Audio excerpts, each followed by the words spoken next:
My wife started earning twice my salary, then called me dead weight and left, expecting me to beg. I didn't chase her. I upgraded my life instead, and the silence that followed hit her harder than any argument. Hello Reddit I plus, here. My wife thought I'd fall apart the second she started earning more than me. She was wrong. For privacy, call me Isaac. I'm 35 and I teach literature at a public secondary school. I've always loved it. The noise, the sarcasm, the moment a student who swore they hated reading suddenly argues about a novel like it's life or death. It never made me rich, but it made me proud. My wife, Brielle, was 33 and worked in tech consulting. When we met 8 years ago, she was finishing her master's degree and juggling unpaid internships. I paid most of the rent in our tiny apartment. We survived on noodles and late-night optimism. We used to say we were building something together, and we were. Her career took off fast. Certifications, networking events, a transfer to a major firm. The promotions stacked up like trophies. I was her loudest cheerleader. I ironed her blazers before big presentations. I stayed up listening to her rehearse pitches. When she landed the role that doubled her salary overnight, I surprised her with her favorite food and a cheap bottle of sparkling wine. She hugged me, but her mind was somewhere else. At first, the changes were subtle. "Must be nice to clock out at 3, she'd say, ignoring the grading I dragged home every night and the weekend tutoring I picked up to pad our savings. When I suggested we skip an expensive rooftop lounge and cook at home, she'd sigh. "You have to surround yourself with driven people, Isaac. Energy matters." Her social circle shifted. Out went our old friends who worked regular jobs. In came consultants, founders, people who introduced themselves with job titles first and names second. They spoke in acronyms and laughed at things I didn't understand. At gatherings, she stopped saying, "my husband."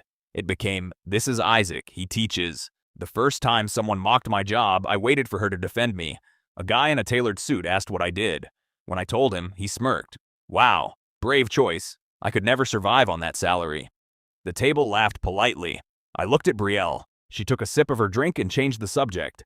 That was the moment something cracked. At home, she started leaving shopping bags on the kitchen island like exhibits.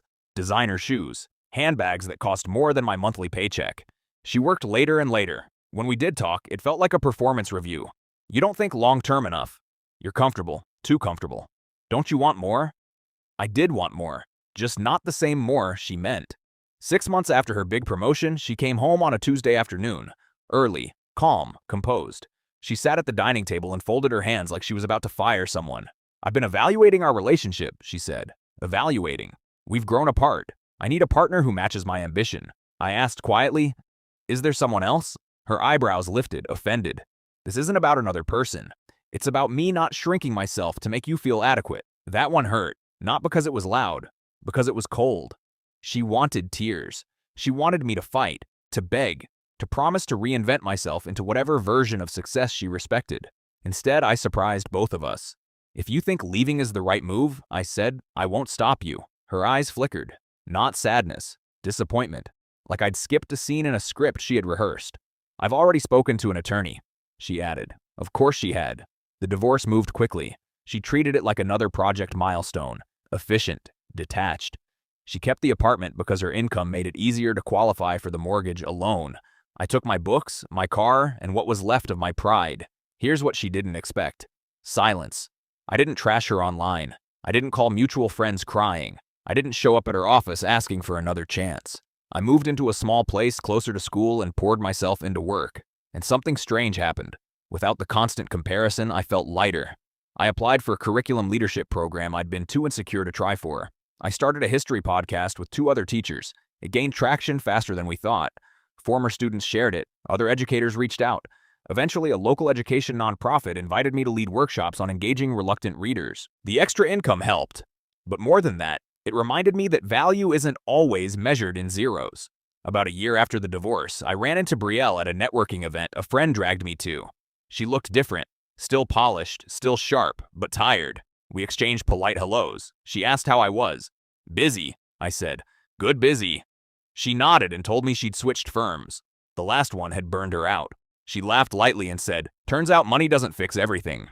There was a pause. "I thought you'd struggle more," she admitted. I smiled. "Why?" "I don't know. I assumed you needed me." That's when I understood. She hadn't left because I was dead weight. She left because my contentment exposed her restlessness. My stability made her feel like she was running alone. "I never needed you to feel big," I said gently. "I just wanted to build something steady." We wished each other well and walked away. Last I heard, she's still climbing, still chasing the next title. As for me, I'm still teaching, still coaching. My podcast now sponsors scholarships for students who can't afford exam fees. I'm not rich by corporate standards, but every year, when a former student messages me saying, "You changed how I see the world," I feel wealth no salary can compete with. She thought I'd beg. Instead, I grew. And that was the one thing she never planned for.